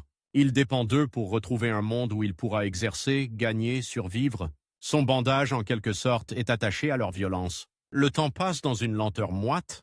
Les jours ne se distinguent pas par le soleil, souvent caché, mais par l'intensité de la pluie, par le niveau des rivières, par la douleur qui diminue ou qui revient. Wafer guette des signes de passage. Des signes que les flibustiers sont proches. Une rumeur, une trace, un bruit de fusil au loin. Un message porté par des hommes qui se déplacent vite, silencieux, comme des ombres entre les troncs. Quand enfin le contact se rétablit, ce n'est pas une scène de retrouvailles sentimentales, c'est une reprise de mouvement, une réintégration dans une logique d'expédition. On ne s'attarde pas, on compte, on vérifie qui manque. On regarde les visages, amaigris, piqués, fatigués. On regarde les pieds, en lambeaux. On regarde les yeux, jaunes parfois, injectés, fiévreux. Et Wafer, même encore fragile, reprend son rôle.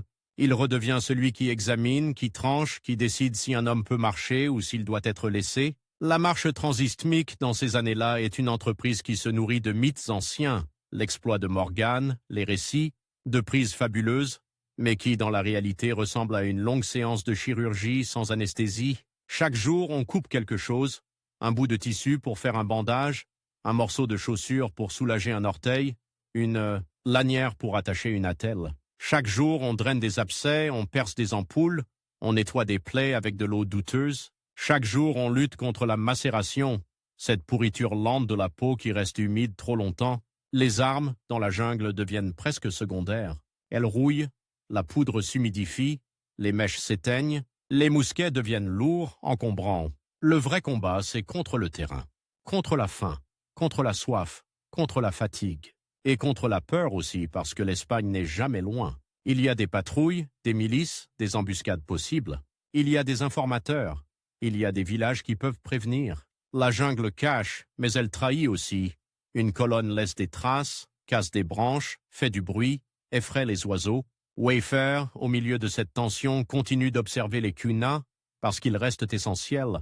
Sans eux, pas de passage. Sans eux, pas de nourriture. Sans eux, pas de connaissance des rivières. Et il voit leur position délicate, alliés d'un jour, suspects du lendemain, indispensables mais jamais pleinement en sécurité. Les flibustiers peuvent les flatter, leur offrir des objets, des lames, des tissus, des perles. Ils peuvent aussi les menacer, et les Kuna, eux, peuvent guider ou égarer. Ils peuvent aider ou disparaître. L'alliance est un bandage posé sur une plaie sale. Elle tient tant qu'on la surveille, tant qu'on la resserre, tant qu'on évite qu'elle ne glisse. Dans ce monde, Wayfarer apprend une autre forme de géographie, celle des corps en marche. Un homme qui commence à boiter ralentit la colonne. Un homme qui ralentit devient une cible. Un homme qui devient une cible oblige les autres à choisir entre solidarité et survie. La solidarité chez les flibustiers existe, mais elle est conditionnelle. Elle dépend du butin espéré, de la discipline du moment, de la personnalité des chefs. Elle dépend aussi de la fatigue. La fatigue rend cruel. La faim rend impatient. La fièvre rend paranoïaque. Et la fièvre, justement, est partout. Elle n'a pas besoin d'être spectaculaire. Elle peut être une chaleur légère au front, un frisson le soir, une sueur froide. Puis elle monte. Elle fait délirer. Elle fait trembler. Elle fait tomber. Wayfarer n'a pas de quinine au sens moderne, pas de traitement sûr. Il a des saignées peut-être, des purgatifs, des décoctions, des remèdes appris ici et là. Il a surtout l'expérience. Reconnaître quand un homme est perdu, reconnaître quand il faut le garder au chaud, le faire boire, le protéger des insectes, lui donner du repos. Mais le repos est un luxe, et la jungle ne donne pas de congé. Il y a des moments où l'expédition touche presque à l'absurde. Des hommes armés jusqu'aux dents réduisent à se battre contre des sangsues. Les sangsues, petites, noires, collées aux chevilles, aux mollets, on les arrache, elles laissent une plaie qui saigne longtemps. Le sang attire d'autres insectes, la peau devient un terrain d'irritation permanente. On marche en se grattant, on marche en jurant, on marche en perdant du sang goutte à goutte, comme une saignée involontaire qui ne s'arrête jamais. Et puis, parfois, une clairière, un souffle, un endroit où l'on peut s'asseoir sans s'enfoncer, un endroit où l'on peut faire un feu si le bois accepte de brûler malgré l'humidité, un endroit où Wayfarer peut sortir ses instruments, les essuyer, les regarder comme on regarde des amis fatigués. Il les nettoie du mieux qu'il peut. Il sait que la rouille est une infection pour le métal, comme la gangrène est une infection pour la chair. Il sait que tout se ressemble. Le corps, l'outil, la terre, tout peut se corrompre. Quand on atteint enfin des zones où l'on sent l'autre versant, où l'air change, où les rivières coulent différemment, l'idée du Pacifique devient presque tangible. Mais même là, rien n'est simple. Les Espagnols ont des yeux, ils ont des postes, ils ont des réseaux, et surtout, ils ont l'habitude de considérer ces incursions comme des affronts personnels. La répression, quand elle tombe, est dure. Les flibustiers le savent. Ils savent que s'ils sont pris, il n'y aura pas de procès élégant. Il y aura la corde, il y aura le fer, il y aura l'exemple. Wayfarer, dans cette proximité de la mort, continue de faire ce qu'il sait faire, maintenir la vie assez longtemps pour que les hommes puissent encore marcher, encore tirer, encore fuir. Parce que la fuite est souvent la vraie fin de ces expéditions. On prend ce qu'on peut, on perd ce qu'on doit. On revient par où l'on est venu ou par un autre chemin, en espérant que la jungle, cette fois, sera plus clémente, et c'est là, dans ces allers-retours, dans ces séparations, dans ces retrouvailles, que Wayfarer comprend quelque chose de fondamental. L'isthme n'est pas seulement un passage géographique, c'est un passage moral, un endroit où les identités se dissolvent, où un Gallois peut devenir flibustier, puis patient, puis invité, puis médecin d'un peuple qu'il ne connaissait pas, où un guide peut être allié, puis suspect, puis sauveur, où un homme peut être fort le matin et inutile le soir. La cicatrice sur sa propre peau devient un rappel constant. Elle n'est pas seulement la trace d'un accident. Elle est la preuve que le corps européen, si sûr de ses armes et de ses navires, est fragile ici. Elle est aussi, paradoxalement, un lien. Une cicatrice est une histoire, et les histoires circulent. Chez les flibustiers, on raconte les cicatrices comme des trophées. Chez les Kuna, on lit le corps autrement, mais on comprend aussi ce que signifie une marque. Elle dit que l'homme a traversé quelque chose. Wayfarer traverse, et il emporte avec lui des images qui ne le quitteront plus. La couleur de la boue sur les jambes, le bruit des insectes la nuit, si dense qu'il semble remplir l'air comme une fumée, la sensation d'un bandage humide qui ne sèche jamais, le goût d'une eau de rivière, parfois douce, parfois métallique, parfois suspecte, le regard des Kuna, mélange de curiosité et de prudence. Quand il voit un Européen faire ce qu'il sait faire, couper, suturer, bander, il emporte aussi des détails plus froids, plus utilisables, des descriptions de routes, de distances approximatives, de rivières navigables, de lieux où l'on peut trouver des vivres, de peuples, de leurs alliances, de leurs inimitiés. Il ne le formule pas encore comme une arme, mais c'en est une. Une description précise, à Londres, sur du papier, peut devenir une invitation à revenir, à coloniser, à ouvrir ce passage, à transformer cette plaie géographique en cicatrice impériale. Et pendant qu'il marche, pendant qu'il soigne, pendant qu'il survit, l'époque change autour de lui sans qu'il le voie clairement. Les puissances européennes commencent à vouloir moins de flibusts incontrôlés et plus de projets coloniaux structurés. Le Darien, longtemps laissé à la marge, devient un objet de convoitise plus systématique, pas seulement pour piller, mais pour s'installer. Pour tenir, pour contrôler le passage entre les mers, la fenêtre se rétrécit, et c'est précisément pour cela que les récits comme celui de Wafer vont devenir précieux. Ils fixent un monde au moment où il bascule. Dans la jungle, pourtant, tout cela reste abstrait. Ce qui est concret, c'est un homme qui tremble de fièvre, un autre qui a le pied ouvert jusqu'à la chair vive, un troisième qui a une plaie qui sent mauvais, signe que la corruption a commencé. Wafer s'agenouille, il regarde, il touche, il décide. Il coupe parfois, il draine, il bande, il serre. Il sait que le bandage est une promesse fragile. Il tient, puis il lâche. Il protège, puis il macère. Il sauve, puis il irrite, comme les alliances, comme les expéditions, comme l'isthme lui-même. Et dans cette répétition, marcher, souffrir, soigner, observer, Wafer devient ce qu'il sera plus tard sur le papier. Un homme qui a vu l'isthme non pas depuis le pont d'un navire, mais depuis la hauteur d'une plaie, à hauteur de peau, à hauteur de sang, à hauteur de fatigue. Un témoin qui, parce qu'il a été blessé, a été forcé de rester, de regarder plus longtemps, de comprendre un peu mieux. La jungle, elle, ne juge pas, elle engloutit, elle laisse passer, elle garde des os, elle efface des traces, elle recouvre les erreurs d'une couche de feuilles neuves, mais le corps, lui, garde la mémoire. La cicatrice reste. Et Wafer, en sortant du Darien, porte sur lui cette mémoire comme une carte pliée dans la chair, une carte qu'il dépliera un jour, avec des mots quand il faudra expliquer à d'autres ce qu'était vraiment cette bande de terre, non pas un simple passage vers le Bhutan, mais une plaie vivante entre deux océans, où l'on apprend que survivre, parfois, consiste à changer de camp sans changer d'outil. Londres n'a pas l'odeur du Darien. Londres a l'odeur du charbon humide, des égouts, de la laine mouillée, des quais où l'on décharge des barriques qui suintent et des ballots qui sentent le sel rance. Londres a une lumière grise, une lumière qui ne tombe pas en rideaux tropicaux mais qui s'étale, comme une gaze sale sur les toits.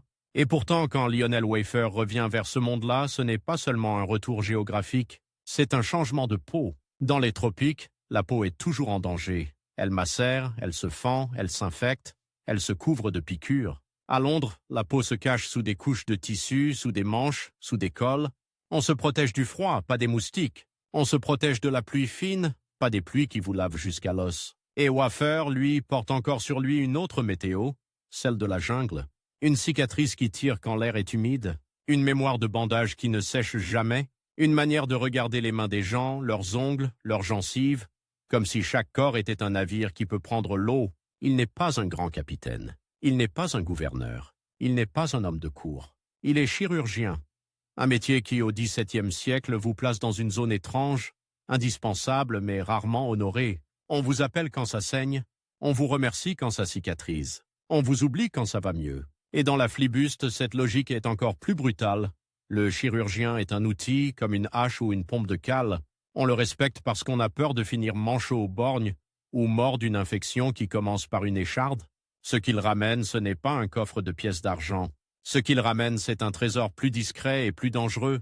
Des détails, des distances, des rivières, des noms de peuples, des habitudes, des chemins possibles, des manières de survivre.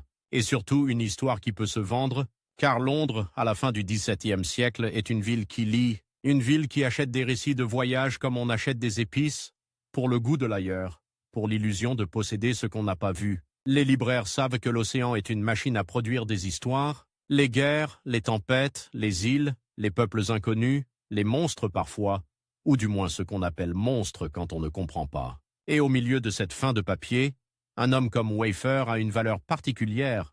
Il n'est pas seulement un aventurier qui raconte des bravades, il est un praticien. un homme qui décrit avec l'œil de celui qui a touché, coupé, recousu. Il y a aussi une autre raison, plus froide, plus politique, qui rend son témoignage précieux. La flibuste change de statut. Elle a longtemps été tolérée, encouragée même, quand elle servait à grignoter l'Empire espagnol sans déclarer la guerre trop ouvertement. Mais les États se fatiguent des pirates quand ils veulent des traités, des taxes régulières, des routes commerciales stables. Les mêmes hommes qu'on applaudissait quand ils revenaient chargés de prises deviennent embarrassants quand ils compromettent une négociation. La fin du siècle resserre l'étau, les Espagnols répriment, les Anglais et les Français se surveillent, les alliances bougent, et les flibustiers, ces hommes de l'entre-deux, sentent que le vent tourne. Wafer, lui, n'a pas le luxe de l'idéologie. Il a le luxe, ou la malédiction, de l'adaptation. Il a survécu en changeant de camp sans changer d'outil. Il peut encore le faire. À Londres, son outil, ce n'est plus seulement le scalpel, c'est la plume. Écrire, pour un homme comme lui, ce n'est pas un geste naturel. Ce n'est pas un gentleman qui tient un journal pour la postérité. C'est un praticien qui doit transformer des souvenirs en phrases, des odeurs en descriptions, des douleurs en informations. Il doit aussi se rendre crédible. Dans un monde où les récits de voyage sont souvent gonflés, embellis, où l'on vend du merveilleux comme on vend du tabac, la crédibilité est une monnaie. Et Wafer a des atouts. Il parle de choses concrètes. Il parle de blessures, de remèdes, de nourriture, de climat, de ce que la pluie fait à la poudre, de ce que la boue fait aux pieds, de ce que la fièvre fait à l'esprit. Mais il y a un problème moral qui colle à son texte comme une tache de sang sur une manche. Il a voyagé avec des hommes qui pillent. Il a été le compagnon de raid contre les possessions espagnoles. Il a traversé l'isthme dans une logique de prédation. Comment raconter cela à Londres, dans une époque où l'on aime les héros mais où l'on n'aime pas toujours les criminels, sauf quand ils servent la nation? Alors il fait ce que font beaucoup d'hommes de son temps. Il se place du côté de l'observateur. Il met en avant la description. Il insiste sur la géographie, sur les peuples, sur la nature. Il laisse la violence en arrière-plan comme un bruit de fond. Elle est là, bien sûr. Elle ne peut pas disparaître complètement, mais elle devient presque un décor. Nous étions avec des flibustiers, comme on dirait, nous étions en mer. Une condition de départ, pas un choix moral. Et pourtant, la violence est dans les interstices. Elle est dans les raisons mêmes pour lesquelles ces informations intéressent Londres, car ce qu'il décrit, ce n'est pas seulement un monde exotique, c'est un monde stratégique. L'isthme de Panama n'est pas une curiosité, c'est une charnière. Une charnière entre deux océans, entre deux économies, entre deux empires. Et à la fin des années 1690, cette charnière attire des mains nouvelles. L'Écosse, par exemple, rêve d'un raccourci vers la richesse. Un pays qui se sent à l'étroit, qui regarde l'Angleterre, la Hollande, la France, l'Espagne, et qui se dit « nous aussi nous pouvons avoir notre place au soleil ». Le projet du Darien, cette tentative de colonie écossaise à la fin du siècle, n'est pas seulement une aventure coloniale, c'est une tentative de survie économique et politique, une manière de devenir un acteur, pas un spectateur. Et pour rêver d'une colonie, il faut des cartes, il faut des descriptions, il faut des récits qui disent « voilà où l'on peut débarquer, voilà ce qu'on peut manger, voilà quels peuples vivent là, voilà comment est le climat, voilà quelles maladies vous attendent ». Wafer, sans forcément le vouloir, devient un fournisseur de matières premières pour ces rêves-là. Son livre, publié à Londres en 1689, arrive dans un moment où l'Europe du Nord regarde le Darien avec une attention nouvelle, A New Voyage and Description of the Isthmus of America. Le titre lui-même est une promesse, nouveau voyage, description, pas une épopée, une notice, une ouverture. On imagine la scène, pas dans une jungle mais dans une pièce londonienne où le feu crépite mal parce que le bois est humide. Une table, du papier, de l'encre. Peut-être un éditeur ou un intermédiaire, quelqu'un qui sait comment transformer un manuscrit en objet vendable. Wafer, penché, qui cherche ses mots. Il doit traduire un monde où l'on marche dans l'eau brune en un monde où l'on marche sur des pavés. Il doit faire sentir la chaleur à des lecteurs qui grelottent. Il doit faire comprendre la logique des kunas à des gens qui n'ont jamais vu une forêt tropicale. Et il y a dans ce travail une autre chirurgie, la chirurgie du récit. On coupe, on recoude, on enlève ce qui est trop confus, on garde ce qui frappe, on ordonne ce qui, sur le terrain, était chaos. On transforme des journées de marche indistinctes en étapes, on donne des noms, on fixe des distances, on fait de l'expérience une carte mentale. Ce qui rend son texte particulier, c'est cette manière de mêler l'œil du praticien et l'œil du voyageur. Il parle des corps, mais aussi des lieux. Il parle des remèdes, mais aussi des routes. Il parle des peuples, mais aussi des vents, des marées, des rivières. Il n'est pas un savant de cabinet. Il est un homme qui a eu la boue jusqu'aux genoux, et cela se sent. Il décrit les Cuna avec une attention qui, pour un Européen de son époque, surprend parfois. Il note des pratiques corporelles, des ornements, des manières de se peindre, de se parer. Il s'intéresse aux soins, aux plantes, aux méthodes locales. Il observe la nourriture, les maisons, les déplacements. Il ne les réduit pas seulement à des silhouettes exotiques. Il les décrit comme des gens qui ont une logique adaptée à leur environnement. Et cette reconnaissance, même imparfaite, même filtrée par les préjugés du XVIIe siècle, donne à son récit une densité rare, mais cette densité a un revers. Décrire, c'est aussi exposer, mettre sur papier, c'est rendre accessible. Les détails qui, pour Wafer, sont des souvenirs et des observations, deviennent pour d'autres des instructions. Une rivière navigable, un sentier praticable, un peuple susceptible d'alliance. Ce sont des informations qui peuvent servir à revenir, à s'installer, à contrôler. Le texte devient une sorte de bandage posé sur la plaie de l'isthme. Il recouvre, il organise, il donne l'impression qu'on peut maîtriser, mais sous le bandage, la plaie reste vivante, et elle peut s'infecter. La réception de ce genre de livre, à Londres, n'est pas seulement littéraire, elle est aussi utilitaire. Les marchands lisent avec un œil différent des curieux, les hommes de pouvoir lisent avec un œil différent des amateurs d'aventure, on cherche des opportunités, on cherche des failles dans l'Empire espagnol. On cherche des endroits où l'on pourrait établir un comptoir, une colonie, un point d'appui, et le Darien, parce qu'il est difficile, parce qu'il est humide, parce qu'il a résisté aux contrôles espagnols complets, apparaît comme une possibilité dangereuse, mais une possibilité. Wafer, dans ce contexte, devient une autorité, pas une autorité officielle, pas un professeur, mais une voix qui a vu. Et dans un monde où la plupart des décideurs n'ont jamais quitté l'Europe, avoir vu est un pouvoir. Il y a quelque chose de presque ironique dans cette trajectoire. Un chirurgien censé sauver des vies devient un rouage dans une mécanique qui peut en détruire. Il soigne des hommes qui pillent. Il apprend des remèdes auprès de peuples menacés, puis il écrit, et son écriture peut servir à amener d'autres menaces. La cicatrice sur sa peau devient une signature, la preuve qu'il a payé de son corps pour ce qu'il raconte. Et cette preuve rend son récit plus convaincant, plus vendable, plus utilisable. On pourrait croire qu'en rentrant, il se lave de la flibuste, qu'il redevient un praticien respectable, un homme rangé, mais le XVIIe siècle ne fonctionne pas comme une confession moderne où l'on se repent et l'on recommence. Les identités sont plus fluides, plus pragmatiques. Un homme peut être à la fois soignant et complice, un homme peut être à la fois observateur et participant, et Wafer ne semble pas se présenter comme un saint. Il se présente comme quelqu'un qui a traversé, qui a survécu, qui a noté. La publication de 1689 arrive aussi à un moment où l'Angleterre elle-même se transforme, la culture de l'imprimé s'élargit, les récits de voyage circulent plus vite, les informations deviennent des marchandises. Et dans cette économie de l'information, Wafer est un fournisseur de première main. Son livre n'est pas seulement une histoire. C'est un objet qui peut voyager plus loin que lui. Un objet qui peut entrer dans des bibliothèques, dans des bureaux, dans des salons. Un objet qui peut être cité, résumé, recopié, discuté, et pendant que son texte circule, le Darien, lui, continue d'être ce qu'il est, une zone de friction. Les Espagnols n'abandonnent pas, les peuples locaux ne disparaissent pas, les maladies ne deviennent pas plus gentilles parce qu'un livre les a décrites, la pluie continue de tomber, les rivières continuent de gonfler, la jungle continue de manger les traces. Mais l'Europe, elle, commence à regarder cette bande de terre avec une intensité nouvelle, comme on regarde une blessure qu'on voudrait enfin refermer, non pas pour guérir, mais pour posséder. Le projet écossais du Darien, à la fin des années 1690, est l'exemple le plus tragique de cette illusion. On imagine des hommes qui lisent des descriptions, qui se disent « il y a des terres, il y a des alliances possibles, il y a un passage entre les mers », et puis ils arrivent. Et ils découvrent ce que Wafer, lui, avait senti dans sa chair, l'humidité qui ne pardonne pas, la nourriture qui manque, les fièvres qui montent, les relations complexes avec les peuples locaux, la pression espagnole, l'isolement, la colonie souffre, s'effondre, et cet échec a des conséquences énormes, notamment pour l'Écosse, au point de peser sur son avenir politique. Dans ce grand drame, Wafer n'est pas un acteur principal.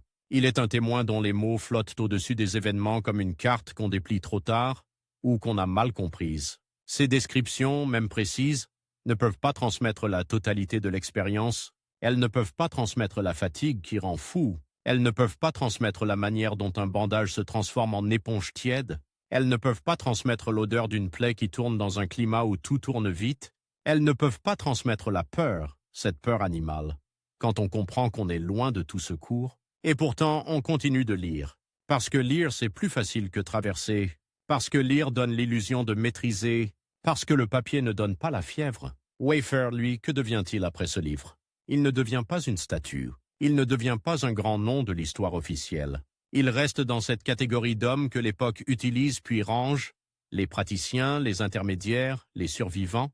On sait qu'il meurt vers 1705, une date approximative, comme souvent pour ceux qui ne sont pas des princes. Une fin discrète, probablement loin des jungles, loin des canaux, loin des colonnes en marche, mais sa trace, elle, est durable, parce que son récit devient une source pour les Européens qui veulent comprendre ou exploiter l'isthme, une source pour les géographes, pour les compilateurs, pour les lecteurs avides d'ailleurs, une source aussi, plus tard, pour les historiens qui cherchent à reconstituer ce que fut le Darien à la fin du XVIIe siècle, avant que d'autres projets, d'autres violences, d'autres maladies, d'autres traités ne viennent encore changer la donne. Il y a une ambiguïté qui ne se résout pas. Elle ne se résout pas parce qu'elle est au cœur de son existence. Wayfarer soigne et c'est réel. Il a des mains qui arrêtent le sang, qui nettoient, qui recousent. Il a probablement sauvé des vies, dans des conditions où la plupart seraient morts. Il observe et c'est réel. Il décrit avec une précision qui dépasse la simple curiosité. Il donne au Kuna une présence dans le texte européen, une présence qui n'est pas seulement caricature. Et en même temps, il est lié à la flibuste. Il est lié à des expéditions qui attaquent, qui pillent, qui brûlent.